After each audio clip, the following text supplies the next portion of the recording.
Recording in progress. Alô, meu irmão, minha irmã, seja muito bem-vindo.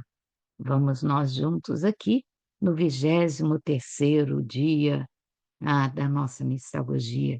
Em muito boa companhia, continuamos com Santo Ambrósio.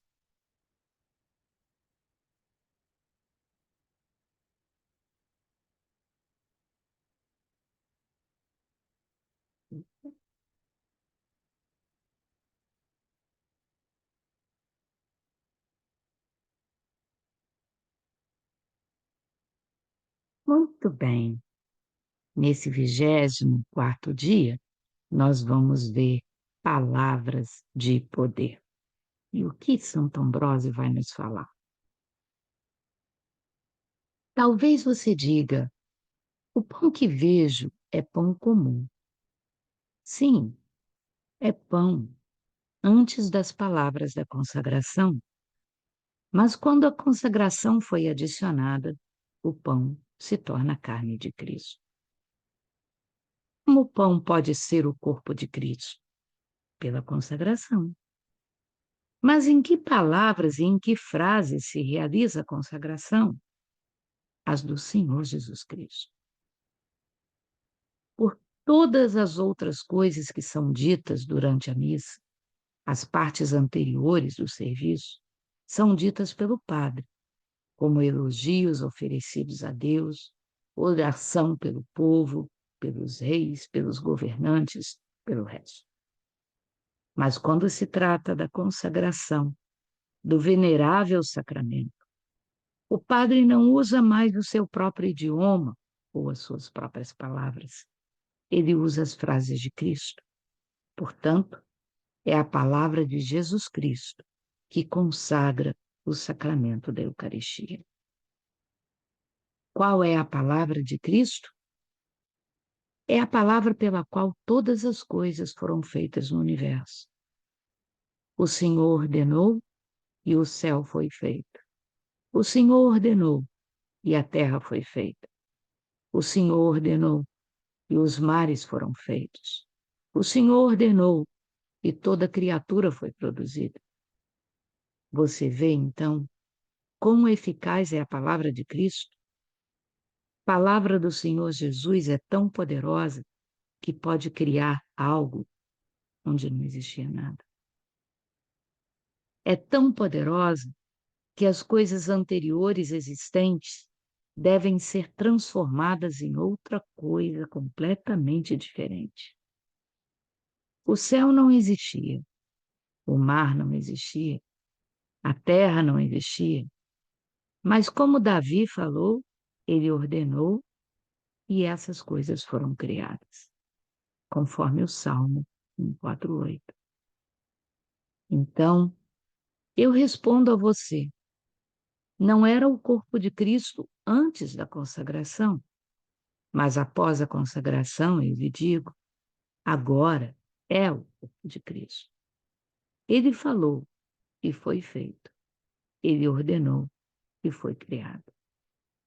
Você mesmo existia antes do seu batismo, mas você era uma criatura antiga.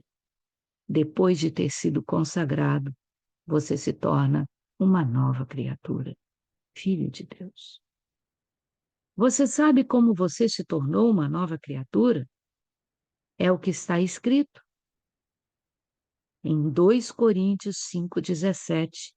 São Paulo nos diz que aquele que está em Cristo é uma nova criatura. A palavra de Cristo muda todas as criaturas e muda a lei da natureza, sempre que ele desejar. Tomemos, por exemplo, a própria concepção de Cristo. Geralmente, uma criança é concebida de um homem e uma mulher durante relações conjugais comuns, mas porque o Senhor desejou, porque ele escolheu esse mistério, Cristo nasceu pelo Espírito Santo a partir de uma virgem. Então, você vê o mediador entre Deus e os homens, o homem Jesus Cristo, nasceu contrário às leis e ao curso da natureza. Ele nasceu como humano, mas a partir de uma virgem. Veja outro exemplo. Os judeus eram pressionados pelos faraós, pelo exército do Egito. Eles foram fechados diante do mar. Mas no comando divino, Moisés tocou as águas com a sua vara e as águas se dividiram. Certamente não pelo curso da natureza, mas pela graça do comando celestial. Ouça ainda outro exemplo. O povo estava com sede. Êxodo 15, 23 a 25. Eles foram até as fontes das águas, mas as águas eram amargas. Moisés lançou a madeira nas águas, e as águas que haviam sido amargas se tornaram doces. Ou seja, ele mudou a natureza daquelas águas quando recebeu a doçura da graça. Ainda um outro exemplo. A cabeça de um machado caiu nas águas, por ser de ferro, afundou. Essa história vemos no livro dos Reis, no capítulo 6, segundo livro de Reis, capítulo 6. Eliseu jogou um pedaço de madeira nas águas, e imediatamente o machado de ferro, que é pesado, flutuou, ao contrário da natureza do ferro, pois o ferro é mais pesado do que a água. Vejamos então o que a graça tem mais poder do que as forças da natureza. E até agora falamos apenas da bênção de um profeta, de um homem. Se a bênção de um homem tinha tanto poder para mudar a força da natureza, quanto mais poder não terá a consagração divina, onde é o próprio Senhor e Salvador que está pronunciando as palavras. Pois esse sacramento que você recebe é feito pelo poder da palavra de Cristo.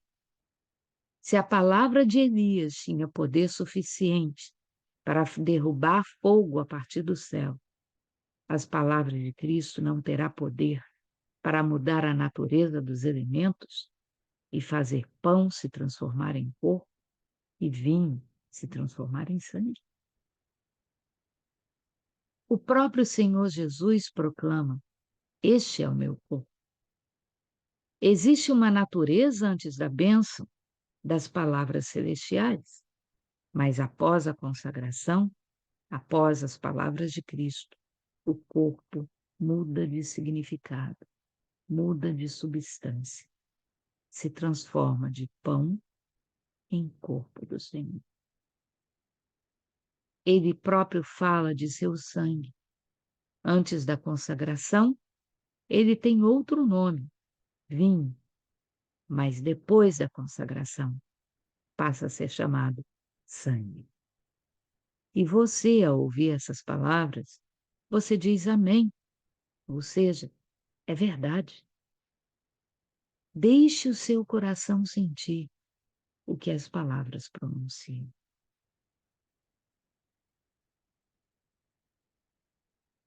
Para você rezar, meu irmão, minha irmã, é pão antes da palavra de consagração, mas depois das palavras se tornam carne de Cristo. Quando se trata da consagração, o padre não usa mais sua própria linguagem, suas próprias palavras, mas as frases de Cristo. É a palavra de Jesus Cristo que consagra esse pão e esse vinho no corpo, sangue, alma e divindade do Senhor. A palavra do Senhor Jesus é tão poderosa que pode criar algo do nada. É tão poderosa que as coisas anteriormente existentes são transformadas em outra coisa. Esse é o poder da palavra de Cristo. Para você guardar no seu coração.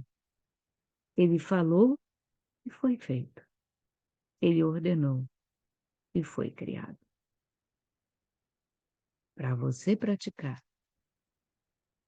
Considere o poder das palavras de Deus mas considere também o seu próprio poder. Você veio compartilhar a vida, a carne e o sangue de Deus para participar da natureza divina. Suas palavras, meu irmão, minha irmã, também podem funcionar com poder, para o bem, para o mal. Você vive em comunhão com Jesus Cristo. Ele ora em você e você ora nele. As palavras que você fala a Deus e aos outros chamam-se bênção ou condenação, a partir daquilo que é pronunciado. Tome cuidado com aquilo que você fala. Use esse poder constituído por Deus para construir coisas boas, para fazer haver bênção onde antes havia maldição, condenação, crítica e julgamento. Cuidado, suas palavras podem matar ou podem restaurar uma outra pessoa. Amém? Nos vemos amanhã para o 15º dia da nossa mistagogia. Amanhã estaremos chegando na metade do caminho. Espero por você. Deus o abençoe.